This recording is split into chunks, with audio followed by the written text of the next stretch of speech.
ಒಂದು ಚಿಕ್ಕ ಹಳ್ಳಿಯಲ್ಲಿ ರಾಮಣ್ಣ ಎಂಬ ಬಡ ಮರಕಡಿಯವನು ಮತ್ತು ಅವನ ಹೆಂಡತಿ ಲಕ್ಷ್ಮಿ ಜೊತೆ ವಾಸಿಸುತ್ತಿದ್ದ. ರಾಮಣ್ಣ, ಕೇಳ್ತೀರಾ? ಇನ್ನೆಷ್ಟು ಕಾಯೋದು? ನಮ್ಮ ಗೋದಾಮು ಸಂಪೂರ್ಣ ಖಾಲಿಯಾಗಿದೆ.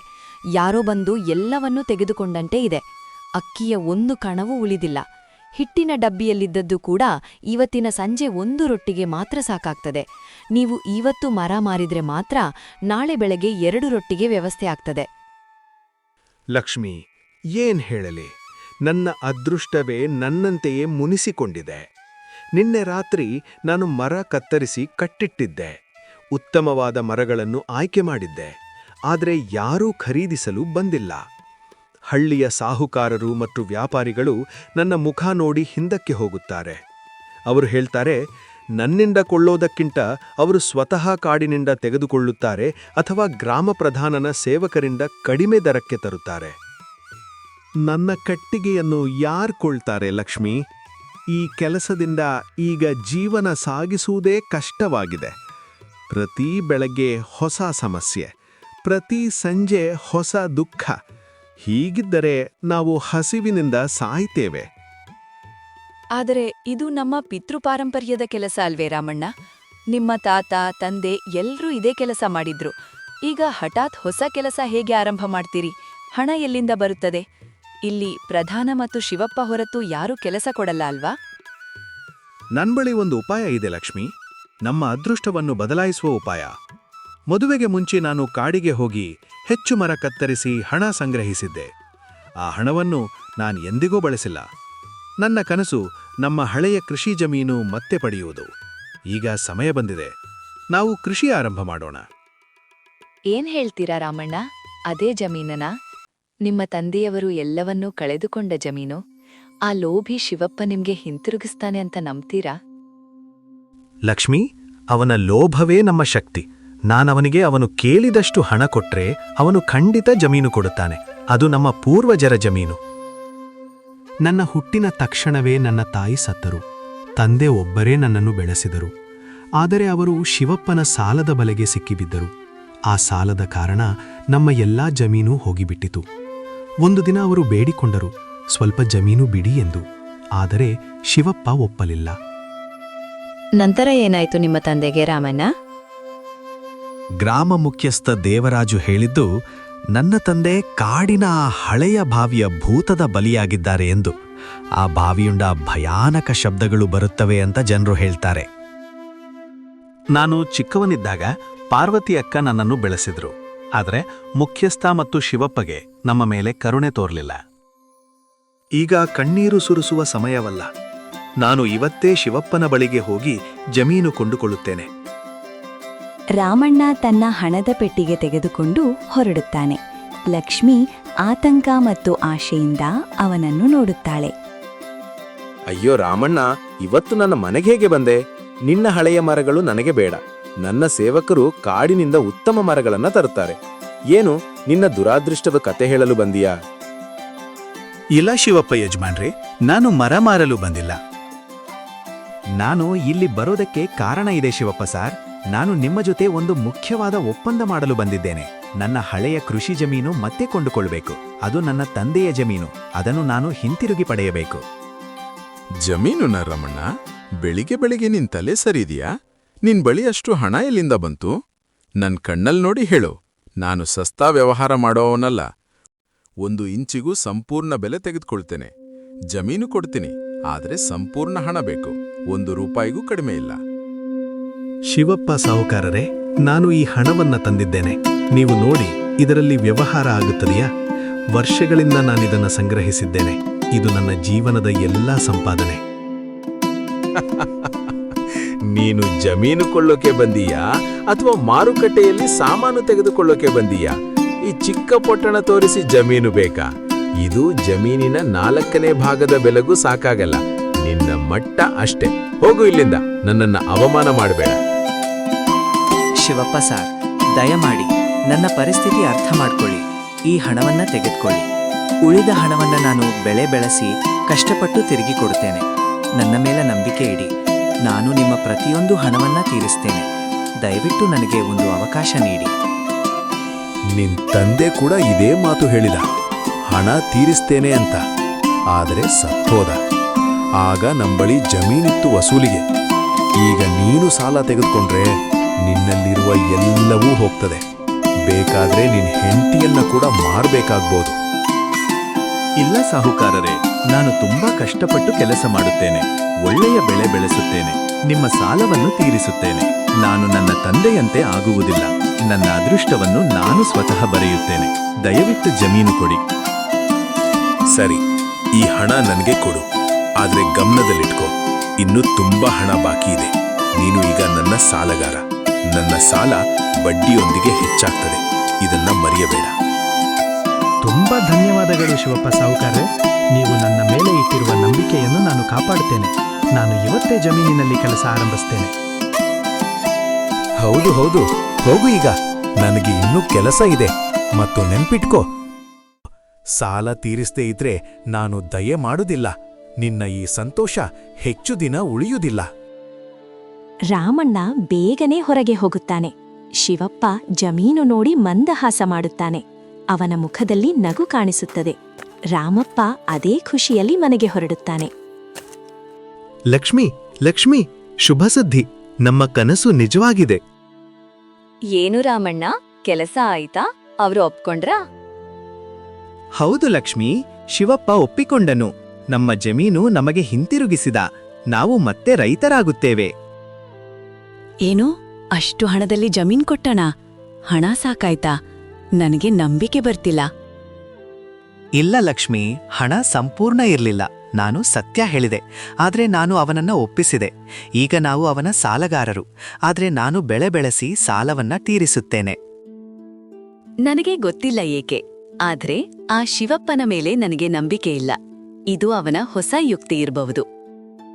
ನೀನು ಅನಾವಶ್ಯಕವಾಗಿ ಭಯಪಡ್ತಿದ್ದೀಯಾ ಲಕ್ಷ್ಮಿ? ಏನೂ ಆಗಲ್ಲ. ಅರ್ಧ ಹಣ ಅವನಿಗೆ ಸಿಕ್ಕಿದೆ. ಉಳಿದದ್ದು ನಾನ್ ಕೊಡ್ತೇನೆ ಅಷ್ಟೇ. ಸರಿ, ನೀವ್ ಹೇಳಿದ್ರೆ ನಂಬ್ತೇನೆ. ಆದ್ರೆ ನನ್ ಮನಸ್ಸು ಒಪ್ಪುತ್ತಿಲ್ಲ. ನೀನು ಮನೆ ಕೆಲಸ ನೋಡ್ಕೋ. ನಾನು ಹೊಲಕ್ಕೆ ಹೋಗ್ತೇನೆ. ನಾನು ಕೆಲವು ಗೋಧಿ ಬೀಜಗಳನ್ನ ಉಳಿಸ್ಕೊಂಡಿದ್ದೇನೆ. ಇಂದೇ ಬಿತ್ತನೆ ಶುರು ಮಾಡ್ತೇನೆ.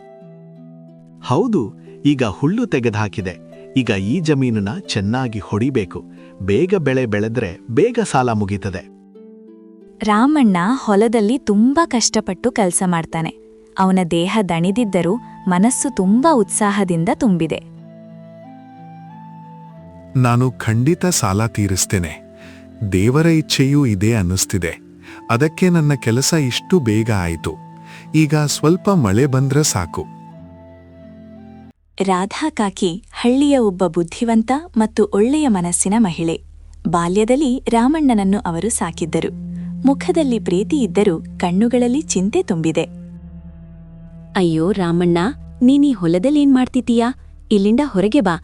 ಇಲ್ಲದಿದ್ರೆ ಪ್ರಧಾನ ಮತ್ತು ಶಿವಪ್ಪ ದೊಡ್ಡ ಸಮಸ್ಯೆ ಮಾಡ್ತಾರೆ. ಇದು ಅವರ ಹೊಸ ಯುಕ್ತಿಯಾಗಿರಬಹುದು. ಅಯ್ಯೋ ಕಾಕಿ, ಈಗ ಭಯ ಬೇಡ. ನಾನು ಈ ಹೊಲವನ್ನ ಕೊಂಡುಕೊಂಡಿದ್ದೇನೆ. ಇವತ್ತು ಬೀಜ ಬಿತ್ತಲು ಬಂದಿದ್ದೇನೆ. ನಿನ್ನ ಬಳಿ ಅಷ್ಟು ಹಣ ಎಲ್ಲಿಂದ ಬಂದಿತು ರಾಮಣ್ಣ? ಆ ಶಿವಪ್ಪ ತನ್ನ ಇಚ್ಛೆಯಿಲ್ಲದೆ ಒಂದು ಎಲೆ ಕೂಡ ಅಲ್ಲಾಡಿಸುವುದಿಲ್ಲ. ವರ್ಷಗಳಿಂದ ಸಂಗ್ರಹಿಸಿದ ಹಣದಿಂದ ಕೊಂಡ್ಕೊಂಡಿದ್ದೇನೆ ಚಿಕ್ಕಮ್ಮ. ಆದ್ರೆ ಹಣ ಸಂಪೂರ್ಣ ಇರಲಿಲ್ಲ. ಆದ್ರಿಂದ ಈಗ ಶಿವಪ್ಪನ ಸಾಲ ನನ್ ಮೇಲಿದೆ. ನಾನ್ ಬೇಗನೆ ತೀರಿಸ್ತೇನೆ. ಮಗ ರಾಮಣ್ಣ, ವರ್ಷಗಳ ಹಿಂದೆ ನಿನ್ನ ತಂದೆಯೂ ಇದೇ ರೀತಿ ಸಾಲ ತೆಗೆದುಕೊಂಡಿದ್ರು. ಅದೇ ಸಾಲದ ಕಾರಣ ನಿಮ್ಮ ಜಮೀನು ಎಲ್ಲವೂ ಅವರ ಕೈಗೆ ಹೋಯಿತು. ಯಾರೇ ಸಾಲ ತೆಗೆದುಕೊಂಡರೂ ಯಾರೂ ಇದುವರೆಗೂ ತೀರಿಸಲಿಲ್ಲ. ಅವರ ಬಡ್ಡಿ ತುಂಬ ಹೆಚ್ಚು. ಈ ಬಡತನದಲ್ಲಿ ಯಾರಿಗೂ ಅವರ ಬಲೆಯಿಂದ ತಪ್ಪಿಸಿಕೊಳ್ಳಲು ಆಗಲ್ಲ. ನೀನು ದೊಡ್ಡ ತಪ್ಪು ಮಾಡಿದ್ದೀಯ ಮಗ.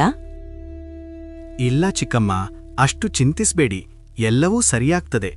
ಶಿವಪ್ಪ ನನ್ ಜೊತೆ ಚೆನ್ನಾಗಿ ಮಾತನಾಡಿದ್ರು. ಅವರು ಯಾವುದೇ ಷರತ್ತು ಹಾಕ್ಲಿಲ್ಲ. ಅವರು ಅಷ್ಟು ಕೆಟ್ಟವರು ಅನ್ಸೋದಿಲ್ಲ. ನನ್ ತಂದೆಗೆ ಏನಾಯ್ತೋ ಅದು ಆ ಹಳೆಯ ಬಾವಿಯ ಭೂತದ ಕಾರಣ ಅಂತಲೇ ಎಲ್ಲರೂ ಹೇಳ್ತಾರೆ. ನೀನು ಅಷ್ಟು ಒಳ್ಳೆಯವರಂತೆ ಭಾವಿಸುತ್ತಿರುವ ಅವರು ಅಷ್ಟೇನೂ ಒಳ್ಳೆಯವರಲ್ಲ. ಅವರ ಹೃದಯ ಕಲ್ಲಿನಂತಿದೆ. ಆದ್ರೂ ನೀನು ಆರಂಭಿಸಿದ್ದೀಯಾ ಅಂದ್ರೆ ದೇವರು ನಿನ್ನ ರಕ್ಷಿಸಲಿ. ಸರಿ, ನಾನ್ ಹೋಗ್ತೇನೆ. ನೀನು ಚೆನ್ನಾಗಿ ಕೆಲಸ ಮಾಡು. ರಾಧಾ ಚಿಕ್ಕಮ್ಮ ಹೋಗ್ತಾರೆ. ರಾಮಣ್ಣ ಮತ್ತೆ ಕೆಲಸಕ್ಕೆ ತೊಡಗುತ್ತಾನೆ.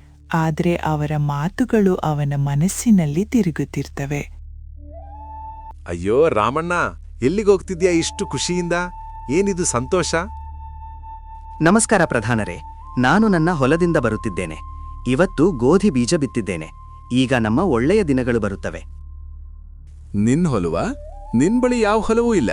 ಎಲ್ಲಾ ಜಮೀನು ನಮ್ಮ ಮತ್ತು ಶಿವಪ್ಪನ ಕೈಯಲ್ಲಿದೆ. ಯಾವ ಹೊಲದ ಬಗ್ಗೆ ಮಾತಾಡ್ತಿದ್ಯಾ?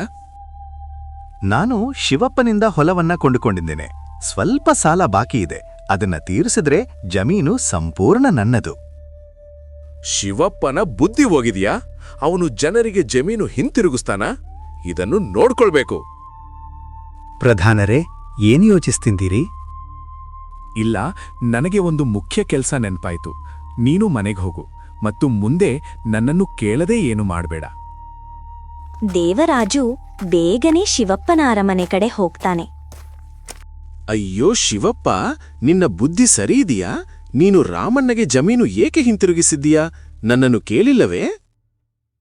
ಅಯ್ಯೋ ನನ್ನ ಸ್ನೇಹಿತ, ಏಕೆ ಕೋಪ? ನಿನಗೆ ನನ್ನ ಮೇಲೆ ನಂಬಿಕೆ ಇಲ್ಲವಾ? ನಾನು ಜಮೀನು ಉಚಿತವಾಗಿ ಕೊಡ್ತೀನಿ ಅಂತಾನಾ? ಹಾಗಾದ್ರೆ ಅರ್ಥವೇನು? ಸ್ಪಷ್ಟವಾಗಿ ಹೇಳು. ಅವನು ಸ್ವಲ್ಪ ಹಣ ತಂದಿದ್ದ. ಆ ಹಣವು ನಮ್ಮದೇ ಆಗಿದೆ. ಅವನ ಮನಸ್ಸನ್ನು ಗೆದ್ದಿದ್ದೇನೆ. ನಾನು ಅವನಿಗೆ ಸುಳ್ಳು ಆಶೆ ಕೊಟ್ಟಿದ್ದೇನೆ. ಏನು ಸುಳ್ಳು ಆಶೆ ಕೊಟ್ಟಿದ್ದೀಯಾ? ಇನ್ನೂ ಅವನ ಮೇಲೆ ನನ್ನ ದೊಡ್ಡ ಸಾಲ ಇದೆ. ಬಡ್ಡಿ ತುಂಬಾ ಹೆಚ್ಚು. ಅವನು ಸಂಪೂರ್ಣ ಬೆಳೆ ಮಾರಿದರೂ ಸಾಲ ತೀರಿಸಲಾಗುವುದಿಲ್ಲ. ಕೊನೆಯಲ್ಲಿ ಜಮೀನು ಮತ್ತೆ ನಮ್ಮದಾಗುತ್ತದೆ. ನನ್ನ ಬಳಿ ಇನ್ನೊಂದು ದೊಡ್ಡ ಯೋಚನೆ ಇದೆ. ಅವನನ್ನು ಸಂಪೂರ್ಣವಾಗಿ ಸಿಕ್ಕಿಸಿಕೊಳ್ಳಲು. ಹೇಳು, ಆ ಯೋಚನೆ. ಬೆಳೆ ಬಂದಾಗ ನಾವು ಹಳ್ಳಿಯ ಜನರನ್ನು ಸೇರಿಸಿ ಹೇಳೋಣ, ರಾಮಣ್ಣ ಹಣ ಕೊಡ್ಲೇ ಇಲ್ಲ, ಸಾಲ ಮಾತ್ರ ತೆಗೆದುಕೊಂಡನು ಅಂತ. ನಂತರ ಅವನ ಸಂಪೂರ್ಣ ಬೆಳೆ ಕಿತ್ತುಕೊಳ್ಳೋಣ. ಅವನನ್ನು ಅವಮಾನ ಮಾಡಿ ಹಳ್ಳಿಯಿಂದ ಓಡಿಸಿಬಿಡೋಣ. ನಂತರ ಅವನ ಹೆಂಡತಿ ಲಕ್ಷ್ಮಿ, ಅವಳು ತುಂಬಾ ಸುಂದರಳು. ಹೌದು, ಇದೇ ಸರಿಯಾದ ಮಾತು. ನಾನು ಸಂಪೂರ್ಣ ಸಹಕಾರ ಕೊಡ್ತೇನೆ. ಇಬ್ಬರೂ ಜೋರಾಗಿ ನಗ್ತಾರೆ. ಲೋಭದ ಆ ಅರಮನೆಯಲ್ಲಿ ಇಬ್ಬರು ದುಷ್ಟರು ಸೇರಿ ಒಬ್ಬ ಸತ್ಯಸಂಧ ಮತ್ತು ಪರಿಶ್ರಮಿ ರೈತನ ವಿರುದ್ಧ ಭಯಾನಕ ಸಂಚು ರೂಪಿಸ್ತಾರೆ. ರಾಮಣ್ಣ ಆಶೆಯ ಬೀಜ ಬಿತ್ತುತ್ತಿದ್ದ. ಆದರೆ ಶಿವಪ್ಪ ಮತ್ತು ದೇವರಾಜು ಅವನ ಪತನವನ್ನೇ ನೋಡಲು ಕಾಯುತ್ತಿದ್ದರು. ಅವರಿಗೆ ತಿಳಿದಿರಲಿಲ್ಲ, ಲಕ್ಷ್ಮಿಯ ತ್ಯಾಗ ಮತ್ತು ರಾಮಣ್ಣನ ಸಂಕಲ್ಪ ಈ ಸಂಚುವನ್ನು ಸಂಪೂರ್ಣವಾಗಿ ಮುರಿಯಲಿದೆ. ಲಕ್ಷ್ಮಿ, ನಾನು ಬೀಜ ಬಿತ್ತಿ ಬಂದಿದ್ದೇನೆ. ಈಗ ನಮ್ಮ ಮನೆಯಲ್ಲಿ ಸುಖ ಶಾಂತಿ ಬೇಗ ಬರ್ತದೆ. ನೋಡಿ, ನಾನು ಒಳ್ಳೆಯ ರೈತನಾಗುತ್ತೇನೆ. ಹೌದು, ರೈತನಾಗೋ. ಆದ್ರೆ ನಾವು ಮಾಡುತ್ತಿದ್ದ ಕೆಲಸವನ್ನು ಬಿಡಬೇಡ. ರಾಧಾ ಚಿಕ್ಕಮ್ಮ ಹೇಳಿದ್ರು, ಅವರ ಪಕ್ಕದ ಮನೆಯವರಿಗೆ ಮರ ಬೇಕಂತೆ. ಅವರು ಅಸ್ವಸ್ಥರಾಗಿದ್ದಾರೆ. ನೀನು ಕಾಡಿಗೆ ಹೋಗಿ ಮರ ಕತ್ತರಿಸಿ ತಂದುಕೊಡು.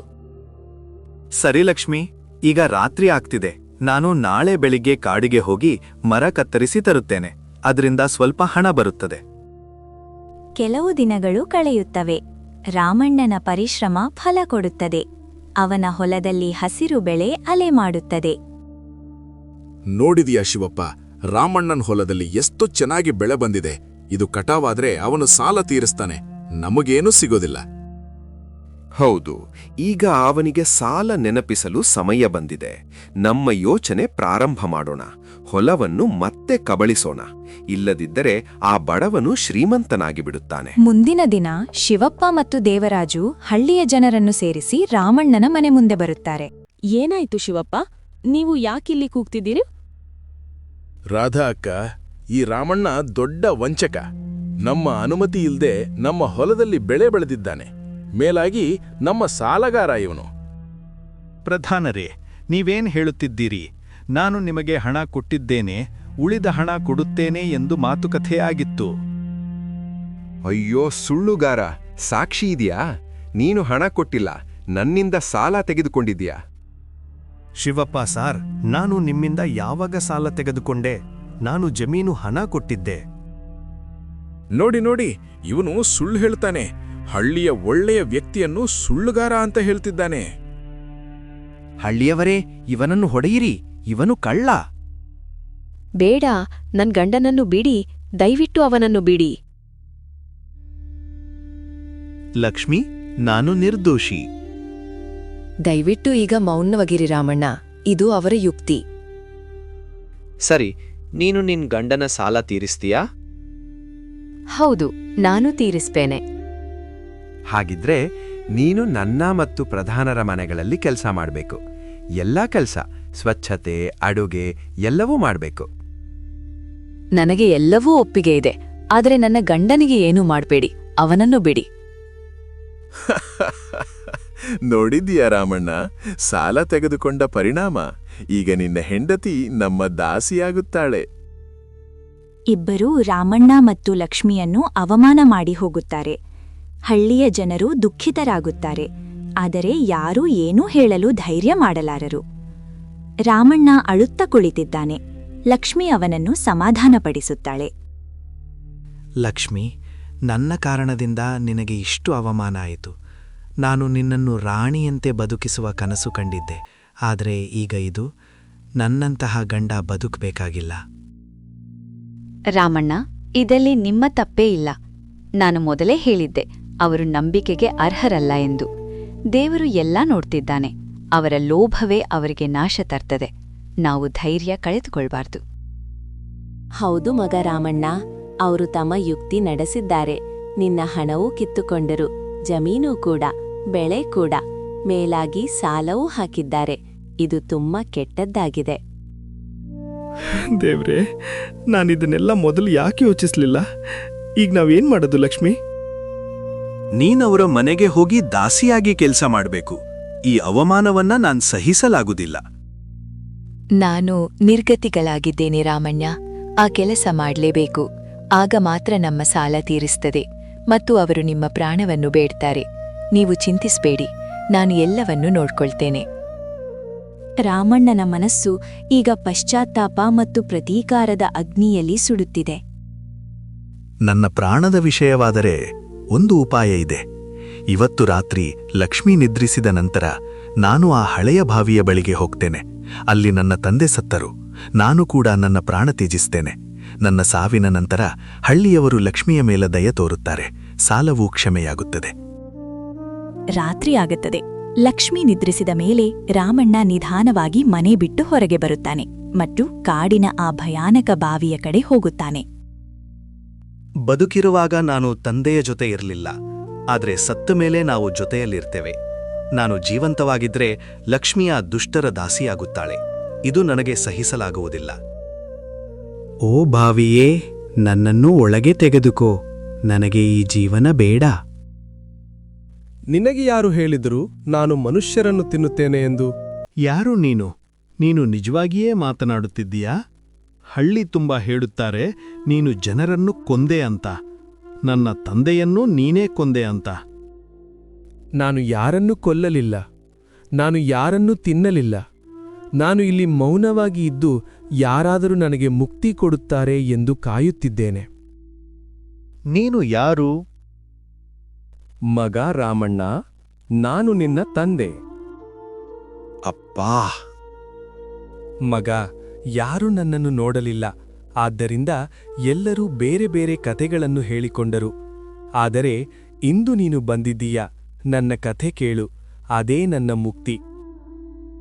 ಮಗ, ಶಿವಪ್ಪ ನಿನ್ನ ತಾಯಿಗೆ ವಿಷ ನೀಡಿಕೊಂಡನು. ಅವಳು ಅಸ್ವಸ್ಥಳಾಗಿದ್ದಳು. ಆದರೆ ವಿಷವೇ ಅವಳ ಸಾವಿಗೆ ಕಾರಣ. ನಂತರ ಶಿವಪ್ಪ ಮತ್ತು ದೇವರಾಜು ಸೇರಿ ನಮ್ಮ ಜಮೀನನ್ನು ಕಸಿದುಕೊಂಡರು. ನನ್ನ ಮೇಲೆ ಕಳ್ಳತನದ ಸುಳ್ಳು ಆರೋಪ ಹಾಕಿದರು. ಒಂದು ದಿನ ಅವರು ನನ್ನನ್ನು ಹಿಡಿದು ಹೊಡೆದು ಈ ಬಾವಿಗೆ ಜೀವಂತವಾರಿ ತಳ್ಳಿದರು. ಈ ಘಟನೆ ಪ್ರಧಾನನ ಚಿಕ್ಕ ಮಗ ನೋಡಿದ್ದ. ಆದರೆ ಅವನು ಸತ್ಯ ಹೇಳಲು ಪ್ರಯತ್ನಿಸಿದಾಗ ತನ್ನ ರಹಸ್ಯ ಬಯಲಾಗುವ ಭಯದಿಂದ ದೇವರಾಜು ತನ್ನ ಮಗನನ್ನೇ ಕೊಂದು ಇದೇ ಬಾವಿಗೆ ತಳ್ಳಿದನು. ನನ್ನ ಸಾಯುವ ನಂತರ ನಾನು ರಕ್ಷಕ ಆತ್ಮನಾದೆ. ಜನರಿಗೆ ಸಹಾಯ ಕೇಳುತ್ತಿದ್ದೆ. ಆದಲಾ ದುಷ್ಟರು ಸುಳ್ಳು ಹರಡಿದರು, ನಾನು ಭೂತ ಎಂದು. ಕೊಲೆಗಡುಕರು ಅವರು, ನಾನು ಅಲ್ಲ. ನನಗೆ ನ್ಯಾಯ ಬೇಕು, ನನ್ನ ಪ್ರತೀಕಾರ ಬೇಕು. ಅಪ್ಪ, ನನಗೀಗ ಸತ್ಯ ಗೊತ್ತಾಯಿತು. ಅವರು ನನ್ನೊಂದಿಗೆ ಎಷ್ಟು ದೊಡ್ಡ ಮೋಸ ಮಾಡಿದ್ದಾರೆ. ನೀವು ಹೇಳಿ, ನಾನೇನ್ ಮಾಡಬೇಕು? ನಿಮಗೆ ನ್ಯಾಯ ಕೊಡಲು ನಾನೇನಾದ್ರೂ ಮಾಡ್ತೇನೆ. ಮಗ, ನಾನು ನಿನಗೆ ಚಿನ್ನ ಬೆಳ್ಳಿ ಕೊಡುತ್ತೇನೆ. ಇದನ್ನು ಹಳ್ಳಿಯಲ್ಲಿ ಹಂಚು. ಹಳ್ಳಿಯಲ್ಲಿ ಈ ಸುದ್ದಿ ಹರಡು. ಈ ಬಾವಿಯ ಆತ್ಮ ಜನರಿಗೆ ಧನ ಕೊಡುತ್ತದೆ. ಯಾರು ಸತ್ಯವಾಗಿ ಉತ್ತರ ಕೊಡುತ್ತಾರೆ ಅವರಿಗೆ ಬಹುಮಾನ ಸಿಗುತ್ತದೆ. ಈ ಸುದ್ದಿ ಆ ಲೋಭಿಗಳಿಗೂ ತಲುಪಬೇಕು. ಅವರ ಲೋಭವೇ ಅವರನ್ನು ಇಲ್ಲಿ ತರಲಿದೆ. ನೀನು ನ್ಯಾಯ ತರಬೇಕು ರಾಮಣ್ಣ. ಆ ರಾತ್ರಿ ರಾಮಣ್ಣನ ಜೀವನದ ಅತ್ಯಂತ ದೀರ್ಘ ರಾತ್ರಿ. ಅವನು ತನ್ನ ತಂದೆಯ ಸಾವಿನ ಸತ್ಯ ತಿಳಿದುಕೊಂಡನು.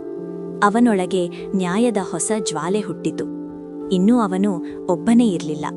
ಅವನ ಜೊತೆ ತಂದೆಯ ಆತ್ಮ ಇತ್ತು. ಮತ್ತು ಈಗ ಅವನು ಕಾಯುತ್ತಿದ್ದನು, ಲೋಭವೇ ಸ್ವತಃ ಮರಣದ ಬಾವಿಗೆ ಇಳಿಯುವ ದಿನಕ್ಕಾಗಿ. ಆ ರಾತ್ರಿ ನಂತರ ರಾಮಣ್ಣ ಸಂಪೂರ್ಣವಾಗಿ ಬದಲಾಗಿದ್ದನು. ಅವನ ಕಣ್ಣಲ್ಲಿ ಭಯ ಇರಲಿಲ್ಲ, ಬದಲಾಗಿ ನ್ಯಾಯಕ್ಕಾಗಿ ಹೊತ್ತಿ ಉರಿಯುವ ಅಗ್ನಿ ಕಾಣಿಸುತ್ತಿತ್ತು.